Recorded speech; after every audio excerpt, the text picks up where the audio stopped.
വരുന്ന degree level PSC പരീക്ഷകൾക്ക് തയ്യാറെടുക്കുന്നവരാണോ നിങ്ങൾ?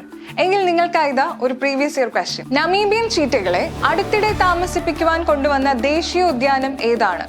Option A Gir, option B Kaziranga ദേശീയോദ്യാനം, ഓപ്ഷൻ സി കൻഹ ദേശീയോദ്യാനം, ഓപ്ഷൻ ഡി കുനോ ദേശീയോദ്യാനം. ഉത്തരം കുനോ ദേശീയോദ്യാനം. മധ്യപ്രദേശിലെ ഷിയോപൂർ ജില്ലയിലാണ് കുനോ ദേശീയോദ്യാനം സ്ഥിതി ചെയ്യുന്നത്. ഇന്ത്യയിൽ ചീറ്റകളെ തിരികെ എത്തിച്ചതിന് പ്രശസ്തമായ ഇടമാണിത്. 1952 ചീറ്റകൾക്ക് വംശനാശം സംഭവിച്ചു എന്ന് പ്രഖ്യാപിച്ചിരുന്നു. 70 വർഷത്തിന് ശേഷം 2022 സെപ്റ്റംബറിൽ ആഫ്രിക്കയിലെ നമീബിയയിൽ നിന്ന് ചീറ്റകളെ കൊണ്ടുവന്ന് കുനോ ദേശീയോദ്യാനത്തിൽ തുറന്നുവിട്ടു. ഈ പദ്ധതിയുടെ ഭാഗമായി നിലവിൽ 20 ചീറ്റകളാണ് കുനോ ദേശീയോദ്യാനത്തിലുള്ളത്. ആദ്യം ഏഷ്യൻ സിംഹങ്ങളെ ഗുജറാത്തിലെ ഗിർ വനത്തിന് പുറത്ത് സംരക്ഷിക്കുന്നതിനായി ഒരു രണ്ടാമത്തെ വീട് എന്ന നിലയിലാണ് ഈ പ്രദേശം ഒരു വന്യജീവി സങ്കേതമായി ഒരുക്കിയത്.